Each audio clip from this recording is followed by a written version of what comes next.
What would you do if your mind told you that you were already dead? This isn't a horror movie, it's real. It's called walking corpse syndrome, also known as Cotard's delusion.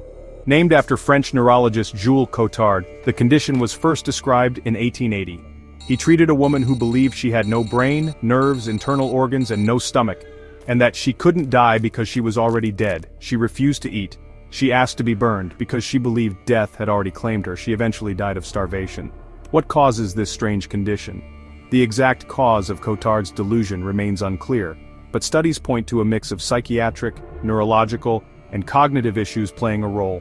Key contributing factors may include severe depression with psychotic features, schizophrenia, bipolar disorder, post-traumatic stress disorder, PTSD, and brain injuries or brain trauma, especially in the parietal and frontal lobes.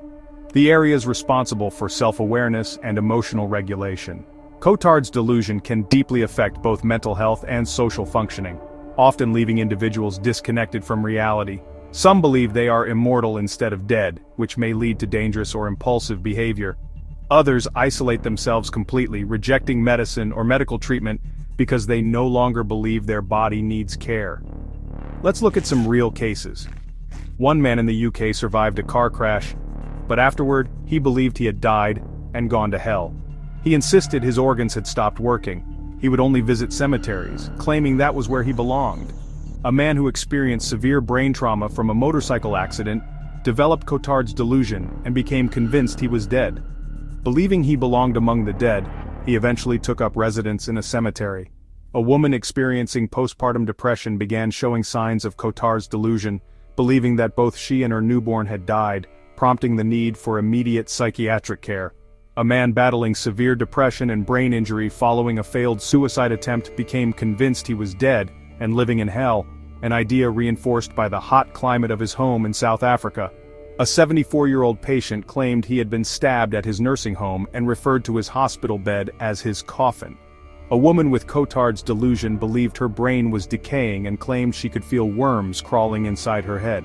Another woman thought her body was rotting. She begged to be taken to the morgue. Some patients refuse food believing they no longer need it. Others stop bathing or speaking, convinced they're just a shell. But here's the hopeful part. With antidepressants, antipsychotic meds, and in some cases electroconvulsive therapy, people can recover. The brain, while powerful, can also relearn reality. Cotard's delusion is rare, but it reminds us how fragile and how strange the line is between what we think is real and what our brain tells us. Are we just our thoughts? And what happens when those thoughts betray us? If you found this fascinating, hit like, subscribe, and share it with someone who loves the mysteries of the mind. Comment below, what's the strangest psychological case you've ever heard of? More real mind mysteries, coming soon. Please like, subscribe, and comment. It's free, and really helps the channel grow. Thank you so much for your support.